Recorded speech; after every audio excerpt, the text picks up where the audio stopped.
क्या बदल चुके हैं पिछले 5 साल में? बिल्कुल नहीं, मैं वैसा ही हूं, मैं पहले से वैसा हूं। क्योंकि मुझे पहली बार, आपको पता नहीं याद है, एक बहुत बड़ी छात्र संसद हुई थी MIT में, पुणे के बाहर। मैं भी बोल रहा था, आप भी बोल रहे थे, आप उस समय MLA थे, आप कोई बड़े पोस्ट पे नहीं थे। मैं सुनकर मैंने कहा कि इनको मतलब he speaks in a very fiery way, मगर थोड़ा सा हमेशा आप पर इतनी फोकस है ना कि आर यू चेंजिंग? आपका फोकस गवर्नेंस का है, you are a governance man, और आप बुलडोजर अप्रोच आपकी होती है विदाउट यूजिंग बुलडोजर, जो अभी आपने बांग्लादेशियों की बात कही। मगर मैं स्पेसिफिक केस पे बोल रहा हूं। स्पेसिफिक केस है पार्थ पवार का केस, और आपने कहा है कि देखिए I have to tie up with everyone to be in power, अगर मैं पावर में नहीं रहूंगा तो मैं चेंज नहीं ला सकता। पार्थ पवार के केस को रिपब्लिक ने बहुत फोकस किया। ये जो मुंडवा लैंड डील है, कंपनी पार्थ पवार की है, जो अजीत पवार के बेटे की है, 1800 करोड़ की प्रॉपर्टी, 300 करोड़ की वहां पे उन्होंने लगाई है, स्टैंप ड्यूटी नहीं दी है। अब इसमें पार्थ पवार का नाम FIR में क्यों नहीं आया? उनके, देखिए, उनके एम्प्लॉइज का है, उनके लोगों का है, उनकी कंपनी का है, वो डेजिग्नेटेड पार्टनर है वो एमेडिया एंटरप्राइजेस में। मैंने सबसे ज्यादा फॉलो किए, और बेनिफिट इनको हुई है, फाइनेंशियल बेनिफिट इनको हुई है। आपने कहा है, and people believe you, Devendra Fadnavis, people believe you that I will not allow corruption to happen under my government. बिल्कुल। इन वे आपने कहा है कि जो इन्होंने किया है उसकी मैं जिम्मेदारी नहीं ले सकता जब तक मैं कंट्रोल में। आपने ये भी कहा है मैंने ऐसे सिस्टम बनाई हुई है कि कोई मेरे आंखों के सामने गलत काम नहीं कर सके। तो नेशन वांट्स टू नो, पूछता है भारत, कि उस केस में क्या उप मुख्यमंत्री के बेटे को डायरेक्टली उनका नाम नहीं होना चाहिए था? पहली बात तो मैं स्पष्ट रूप से कहता हूं कि ये बहुत बड़ा स्कैम है। बिल्कुल है। सरकार की जमीन को इस प्रकार से कोई बेचे और कोई खरीदे, ये 100% स्कैम है।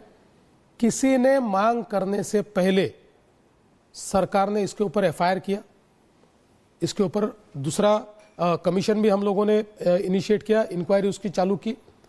जिस समय FIR होता है, आपको पता है, जो पहले डायरेक्ट डील करते हैं उन्हीं के ऊपर FIR होता है। इसमें जो उनके भाई है, जिनके ऊपर FIR हुआ है, वो दूसरे तीसरे कोई नहीं, पार्थ पवार के भाई है जी। वो पार्थ पवार के भाई सिग्नेटरी थे जी, बेचने वाले सिग्नेटरी, और सरकार के जिन अधिकारियों ने ये किया उन सब पर FIR हुआ है। लेकिन इसका मतलब FIR में नाम नहीं है, इसका मतलब ये नहीं होता कि आप छूट गए।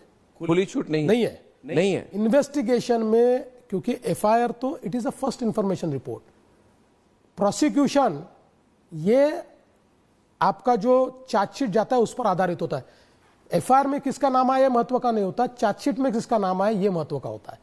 और अभी चार्जशीट गई नहीं है, अभी चार्जशीट के लिए पूरा इन्वेस्टिगेशन चल रहा है। इन्वेस्टिगेशन जहां तक मैं जानता हूं अंतिम दौर में है, और इस इन्वेस्टिगेशन के अंदर जिसका भी डायरेक्ट उसमें सहभागिता दिखेगी उस पर कार्रवाई पुलिस करेगी। It's not a close chapter, not at all, not a closed chapter. Not at all. We have also told this to the court. Even the court is monitoring us.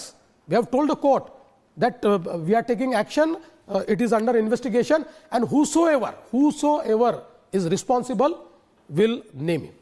आपको एक जगह में पूछा गया था कि आप मुख्यमंत्री, आप ये पार्टी पोस्ट पे थे, इधर आए। आपने रिमाइंड किया, आप भूल गए कि मैं लीडर ऑफ ऑपोजिशन भी था, मैं आउट ऑफ पावर भी था, मैं डेप्यूटी चीफ मिनिस्टर भी बना। तो क्योंकि समय कम है, मगर इस पर मैं, क्योंकि दिस इज अ इंटरव्यू, देखिए आप अभी एक्सेप्टेड फैक्ट है, you are the face of BJP and this alliance in Maharashtra totally today. ऐसा नहीं था 3 साल पहले। Fadnavis ji, you are written off almost. आपके पीठ के पीछे कितने बंदूक है, क्या आपने कभी काउंट की है? ये नहीं कि आपके कंधों पे कितने लोग बंदूक चला रहे हैं, वो आप लॉयर हैं, वो अलाउ नहीं करते, मगर आपके पीठ के पीछे कितने बंदूक है, कितने छुरे लगे हुए हैं, क्या आपने कभी काउंट की है? Because you are almost written off now. लोग कह रहे हैं you are come back man, but you are written off 3 years back. It's finished. Devendra Fadnavis is finished. बहुत जल्दी उठ गए थे, लोगों ने कहा था ये बहुत जल्दी उठ गए थे, उतनी जल्दी वो गिरे हैं। तो आपके लिए चैलेंजिंग मोमेंट, सबसे ज्यादा ट्रबलसम मोमेंट कौन सा था और आप अपने पोजीशन को उस समय कैसे देखते थे? देखिए, जिस समय उद्धव जी ने एक प्रकार से हमारे साथ विश्वासघात किया, वो मेरे लिए एक शॉक था। शॉक था, बिल्कुल वो शॉक था। पॉलिटिकल रियलिटी उस समय मेरे ध्यान में आई कि राजनीति में ऐसा भी हो सकता है।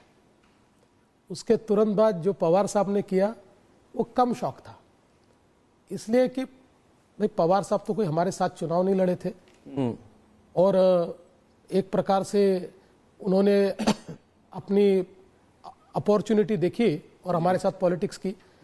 तो इसलिए मैं ऐसा मानता हूं कि वो कहीं ना कहीं मेरी स्ट्रैटेजिक गलती थी कि मैंने उन पर विश्वास किया उस समय। हाँ जी। उसके बाद जब मैं लीडर ऑफ अपोजिशन बना तो मुझे बहुत टारगेट करने का प्रयास हुआ, बहुत ट्रोल करने का प्रयास हुआ, यहां तक कि मुझे फ्रेम करके, जिस प्रकार से आपको फ्रेम किया गया गलत तरीके से, ऐसे मुझे भी फ्रेम करने का बहुत प्रयास हुआ।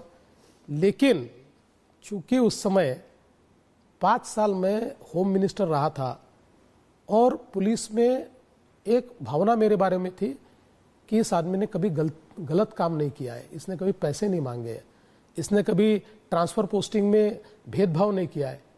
इसलिए पुलिस के कई आला अधिकारी अड़ गए कि हम इस पर कार्रवाई नहीं करेंगे, इसलिए वो कार्रवाई नहीं कर पाए। तो ये सारा जो है चैलेंजिंग समय था। लेकिन मैंने तो कहा था कि मैं लौट कर आऊँगा। मैंने कहा था कि मेरे मतलब किनारे पर घर मत बसा लेना, मैं समंदर लौट कर आऊँगा। तो मैं लौट कर आया। इसलिए मुझे लगता है हाँ, ये बड़ा चैलेंजिंग टाइम था, लेकिन इस चैलेंजिंग टाइम से मुझे फ़ायदा ये हुआ कि now Devendra Fadnavis is more matured politician. अब मुझे किसी चीज़ से डर भी नहीं लगता और किसी चीज़ से शॉक भी नहीं लगता। किस चीज़ में आप पहले मैच्योर नहीं थे? देखिए, इन सिचुएशंस को हैंडल करने की मेरी कोई आदत ही नहीं थी। मैं तो एक बहुत सीधी पॉलिटिक्स करके सामने जाने वाला व्यक्ति था। जैसा आपने कहा, आपने जिस देवेंद्र फडणवीस को देखा था, नाक की सीध में चलने वाला देवेंद्र फडणवीस था।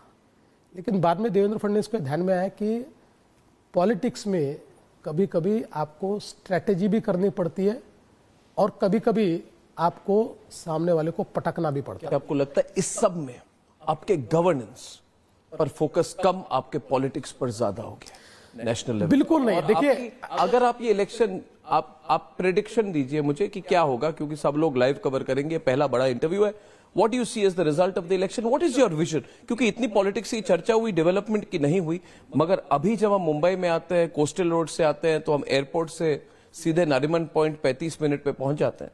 तो फोकस आपका गवर्नेंस पे है, कैसे डिवाइड करते हैं? मेरा फोकस, देखिए, मतलब मैं शब्द गलत इस्तेमाल कर रहा हूं, लेकिन पॉलिटिक्स मेरा साइड बिजनेस है, मेरा मेन बिजनेस गवर्नेंस है। मैं राजनीति ये करनी पड़ती है इसलिए करता हूं, मैं गवर्नेंस वाला आदमी हूं। और मुंबई को हमने बदल के दिखाया है। मैंने बताया, मुंबई में आज आम आदमी को घर देने का काम हम कर रहे हैं। मुंबई में कोस्टल रोडों, मुंबई में अटल सेतु हो, 450 किलोमीटर की मेट्रो का नेटवर्क हो, मुंबई में एसटीपी तैयार करने का काम हो, मुंबई के नए मुंबई का एयरपोर्ट तैयार करने का काम हो, हर चीज में जिस प्रकार से मुंबई को हमने बदला है, लोग अचंभित हो जाते हैं। और इतने कम समय में डिलीवरी है, 5-5 सालों में हमने डिलीवरी करके दिखाई है।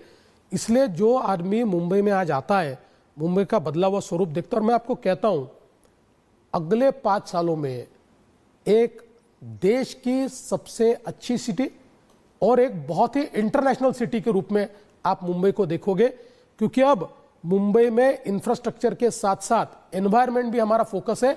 हम मुंबई को एक सस्टेनेबल सिटी बनाएंगे और निश्चित रूप से केवल मुंबई नहीं, मुंबई, पुणे, नागपुर, जितने हमारी बड़ी शहर है, ये सारे बड़े शहरों को हम अच्छा बनाएंगे। बहुत बहुत धन्यवाद। I wish you all the best. Thank you. Thank you very much Fadnavis ji, बहुत बहुत धन्यवाद। Enjoy talking to you. Thank you.